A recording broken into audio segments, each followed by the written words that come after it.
Hi friends, welcome to Rajahmundry home recipes. ఈరోజు మన ఛానల్లో సంక్రాంతి స్పెషల్గా చెప్పుకునే రెసిపీ అంటే మనకు గుర్తొచ్చేది జంతికలే కదా. ఈ జంతికలు కాస్త హెల్తీగా జొన్నలతో చేసుకోండి, రుచిగా ఉంటాయి, కరకల్లాడుతూ చాలా బాగుంటాయి. జొన్న జంతికలు చాలామంది జొన్న పిండితో చేస్తారండి. అలా కాకుండా జొన్నల్ని ఇలా కుక్కర్లో ఉడికించి చేసుకోండి, వంట రాని వాళ్ళు సైతం ఈజీగా చేయగలుగుతారు. ఈ రెసిపీ కొత్త రెసిపీ ఏం కాదండి. మా అత్తయ్య వాళ్ళు చిన్నప్పుడు వాళ్ళ విలేజ్‌లో జొన్నల్ని ఇలా ఉడికించేసి జంతికలు చేసేవారంట. చాలా బావుంటుంది. ఆవిడని అడిగి ఆవిడ చెప్పిన టిప్స్ తోటి ఈ జంతికలైతే చేస్తున్నాను. కరకరలాడుతూ భలే రుచిగా ఉన్నాయి. ఎలా తయారు చేసుకోవాలో ప్రాసెస్ చూద్దామా? దీనికోసం ముందుగా జొన్నలనైతే తీసుకోండి. జొన్నలను తీసుకునేటప్పుడు మంచి క్వాలిటీ ఉన్న జొన్నలు తీసుకోండి. అప్పుడే జంతికలనేవి రుచిగా ఉంటాయి. నేనిక్కడ జొన్న జంతికల కోసం ఒక కప్పు నిండా జొన్నలనైతే తీసుకుంటున్నా. జొన్నల్ని నీట్‌గా క్లీన్ చేసుకోవాలి. చేసుకున్న తర్వాత ఒక బౌల్‌లోకి జొన్నలనైతే వేసుకోండి. జొన్నలు మునిగేంత వరకు నీళ్లు వేసుకొని జొన్నలను వీడియోలో చూపిస్తున్నట్టుగా బాగా ప్రెస్ చేస్తూ క్లీన్ చేయండి. ఇలా చేస్తే దీనిపైనున్న దుమ్ము, ధూళి అంతా కూడా పోతుంది. ఇలా నీట్‌గా ఒక 2 సార్లు క్లీన్ చేయండి. క్లీన్ చేసేటప్పుడు మనకి వాటర్‌లో పైన ఇలా చచ్చు జొన్నలు ఏమన్నా ఉంటే గనక పైకి తేలిపోతాయండి. వాటిని సెపరేట్ చేసేసి పక్కకు తీసేసేయండి. ఇలా నీట్‌గా 2 సార్లు శుభ్రంగా కడిగిన తర్వాత జొన్నలు మునిగేంత వరకు నీళ్లు వేసుకోవాలి. టైం ఉంటే గనక జొన్నల్ని ఓవర్ నైటే నానబెట్టేసుకోండి. ఒకవేళ టైం లేకపోతే గనక ఒక 8 గంటలైనా నానబెట్టండి. ఇలా బాగా నానబెట్టి వండుకుంటే డైజెషన్ కూడా బాగా అవుతుంది. చూస్తున్నారు కదా, నేనైతే ఇక్కడ 8 అవర్స్ నానబెట్టాను. తర్వాత శుభ్రంగా కడిగేసా. కుక్కర్ తీసుకొని క్లీన్ చేసి పెట్టుకున్న జొన్నల్ని వేసుకోవాలి. మనం ఏ కప్తో అయితే జొన్నలు తీసుకుంటామో అదే కప్ తోటి నీళ్ళొచ్చి 3 కప్పుల దాకా వేసుకోవాలి. ఈ నీళ్ళు అయితే సరిపోతాయండి. మరి అంతకన్నా కూడా ఎక్కువ వేయనవసరం లేదు.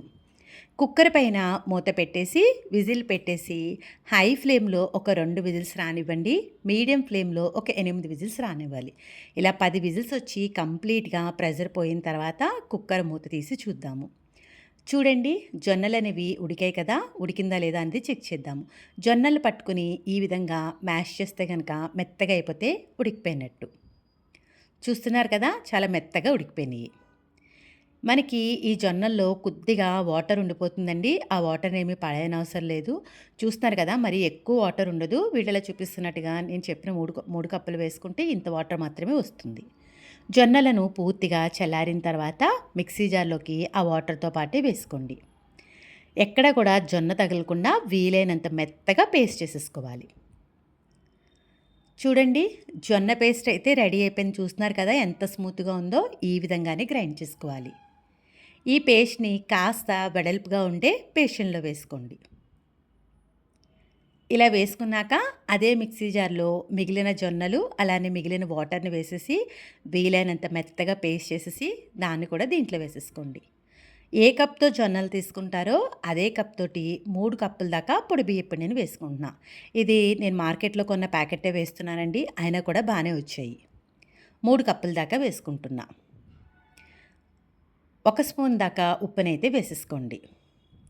కారం కూడా నేను ఒక స్పూన్ దాకా వేస్తున్నాను. మీరు కావాలంటే కారంతో పాటు పచ్చిమిర్చి పేస్ట్ని కూడా గ్రైండ్ చేసి వేసుకోవచ్చు.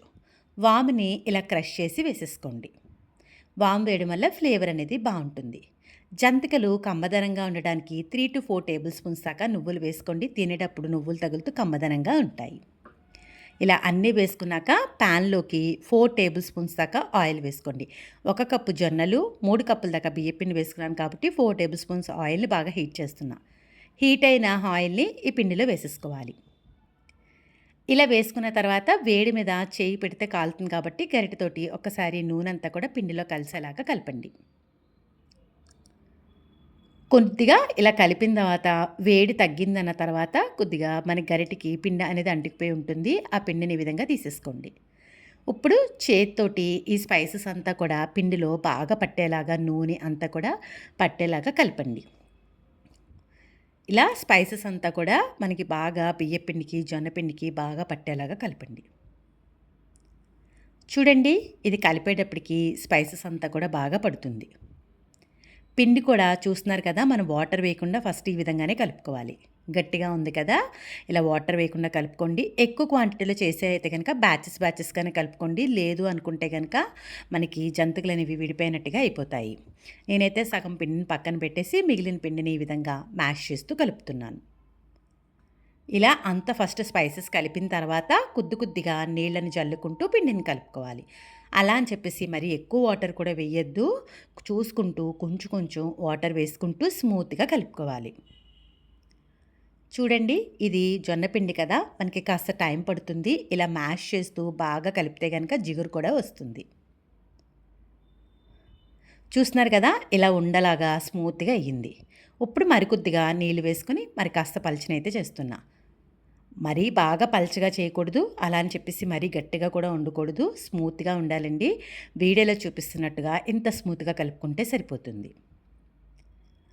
ఇలా కలిపిన తర్వాత పిండిని 2 బ్యాచెస్‌గా ఈ విధంగా చేసేసుకోండి. ఇది తడారిపోకుండా ఉండడానికి కాటన్ క్లాత్‌ని శుభ్రంగా తడిపేసి, పిండేసి దీనిపైన పెట్టేస్తే తడారిపోకుండా ఉంటుంది. మిగిలిన పిండిని కూడా అదే బేషన్‌లో వేసేసి ఈ విధంగా గట్టిగా ముందైతే వాటర్ వేయకుండా జొన్న పిండిలో ఉండే తడితోటే కలిపేసుకోవాలి. కలిపిన తర్వాత అవసరాన్ని బట్టి చూసుకొని కొద్దిగా వాటర్ వేసుకుంటే ఈ విధంగా సాఫ్ట్‌గా కలుపుకోండి. జంతికలు వేసుకోవడానికి నేనైతే ఈ బ్లేడ్‌ని తీసుకుంటున్నానండి. ఇలా ముందుగా జంతికలు ప్లేట్‌లో పెట్టేసుకొని ఈ విధంగా ఫిట్ చేసుకున్న తర్వాత లోపల ఆయిల్‌ని అయితే గ్రీస్ చేసేసుకోండి. ప్రతిసారి జంతిక వేసినప్పుడు ఆయిల్ గ్రీస్ చేయనవసరం లేదండి. ఫస్ట్ టైం వేసేటప్పుడు మాత్రమే ఆయిల్ గ్రీస్ చేసుకుంటే సరిపోతుంది. దీనికి కూడా ఆయిల్ గ్రీస్ చేసి పక్కన పెట్టండి. జంతికలు వేసుకోవడానికి డీప్ ఫ్రైకి సరిపడా ఆయిల్ పెట్టుకోవాలి. ఆయిల్ హీట్ అయ్యేలోగా కొద్దిగా పిండిని తీసుకొని వీడియోలో చూపిస్తున్నట్టుగా ఒక్కసారి బాగా మ్యాష్ చేస్తూ కలపండి. ఇది మనకి జొన్న పిండి కదండి, డ్రై అయిపోతున్నట్టుగా ఉంటుంది. ప్రతిసారి కూడా నేను చూపిస్తున్న విధంగా ఇలా మ్యాష్ చేస్తూ కనుక కలిపితే జొన్న పిండి జిగురు ఉండదు కాబట్టి జిగురు వచ్చి జంతికలు కూడా మనకి ఈజీగా దిగుతాయి. ఇలా సాఫ్ట్‌గా కలపాలి. చూస్తున్నారు కదా ఎంత సాఫ్ట్‌గా ఉందో, అంత సాఫ్ట్‌గానే కలుపుకోవాలి. ఇలా కలిపిన తర్వాత జంతికల పొడుగులోకి ఈ పిండినైతే పెట్టేసుకోండి. కొద్ది గ్యాప్ ఉండేటట్టుగా పెట్టుకోండి. ఇప్పుడు దీన్ని జంతికలు అయితే చేసుకుందాం. అలవాటు ఉన్నవాళ్ళు డైరెక్ట్‌గా ఆయిల్‌లో వేసేసుకోవచ్చండి. అలవాటు లేని వాళ్ళు ఇలా గరిటె గానీ, ప్లేట్‌లో గానీ మీరు ఇలా జంతికల్లా చుట్టుకొని వేసుకుంటే చేతులనేవి కాలకుండా ఉంటాయి. జంతికైతే రెడీ అయిపోయింది కదా! ఇలానే మీకు కావాల్సినంత ప్లేట్‌లో గానీ, జల్లెడ పైన గానీ జంతికలు చుట్టేసుకొని ఆయిల్‌లో వేసేసుకుంటే ఈజీగా ఉంటుంది. జంతికలైతే రెడీ అయిపోయినాయి కదా! ఆయిల్ కూడా హీట్ అయిపోయింది. ఆయిల్ హీట్ అయిన తర్వాత మాత్రమే జంతికలు వేసుకోవాలి. ఇలా హీట్ అయిన తర్వాత జంతికను వేసుకొని ఫ్లేమ్‌ని మీడియం టు హై ఫ్లేమ్‌లో పెట్టుకొని ఫ్రై చేసుకోండి. జంతికలు వేసేటప్పుడు లో ఫ్లేమ్‌లో పెట్టుకొని ఫ్రై చేసుకుంటే గనక జంతికలు సరిగ్గా కాలవండి. మీడియం టు హై ఫ్లేమ్‌లో మాత్రమే ఫ్రై చేసుకోవాలి. వేసిన వెంటనే కూడా కదపొద్దు. ఇలా జంతిక కొంచెం కాలిన తర్వాత బ్యాక్ సైడ్‌కి అయితే టర్న్ చేసుకోవాలి. ఇలా మీడియం టు హై ఫ్లేమ్‌లో పెట్టుకొని 2 సైడ్స్ కూడా గోల్డెన్ కలర్ వచ్చే వరకు ఫ్రై చేస్తూ ఉండాలి.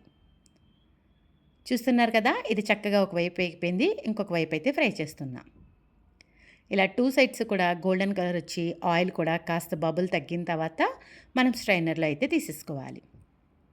చూస్తున్నారు కదా! ఎంతో టేస్టీగా ఉండే జొన్న జంతికలు అయితే రెడీ అయిపోయినాయి. స్ట్రైనర్‌ని ఒక సెకండ్ పాటు పక్కన ఉంచేస్తే ఎక్సెస్ ఆయిల్ అంతా కూడా పీల్చేస్తుంది. ఈ జొన్న జంతికలు ఆయిల్ కూడా పీల్చవండి, చాలా బాగుంటాయి. రెండోసారి జంతిక చేసేటప్పుడు పిండిని కొద్దిగా తీసుకొని మళ్ళీ నేను చూపిస్తున్న విధంగా మ్యాష్ చేస్తూ ఉండండి. చెయ్యికి పిండి అంటుకుంటుందంటే గనక చెయ్యిని తడి చేసుకుంటే గనక జంతికల గొట్టంలోంచి జంతికలు అనేవి ఈజీగా వస్తాయి. ఇలా మ్యాష్ చేసి చెయ్యిని తడి చేసుకుని పెట్టుకోండి. మీరు పెద్ద సైజు జంతికలు వద్దనుకుంటే ఈ విధంగా చిన్న జంతికలు చేసుకుని కూడా నూనెలో వేసేసుకోవచ్చు. కాగుతున్న ఆయిల్లోకి ప్యాన్‌కి సరిపడినంత వేసుకోండి. వేసుకున్నాక ఫ్లేమ్‌ని మీడియం టు హై ఫ్లేమ్‌లో పెట్టుకొని 2 సైడ్స్ కూడా గోల్డెన్ కలర్ వచ్చే వరకు ఫ్రై చేయాలి. ఇలా గోల్డెన్ కలర్ వచ్చిన తర్వాత స్ట్రైనర్‌లో ఒక సెకండ్ పాటు ఉంచేస్తే ఎక్సెస్ ఆయిల్ అంతా కూడా పోతుంది. అంతే, జొన్న పిండితో జంతికలు తయారు చేయడం ఇంత ఈజీయా అనిపించింది కదా! వీడియో నచ్చిందా? అయితే ఒక్క లైక్ ఇవ్వండి. మీరిచ్చే లైక్ వల్ల మన వీడియో ఇలాంటి మరికొంతమందికైతే రికమెండ్ అవుతుంది. ఇంకెందుకు ఆలస్యం, జొన్నలతోటి జంతికలు తయారు చేయడం ఇంత ఈజీ అనిపించింది కదా! మీరు కూడా ట్రై చేసి ఎలా వచ్చిందనేది కామెంట్ సెక్షన్‌లో తెలియజేయండి. Thanks for watching my video. Please like, comment, share, subscribe my channel.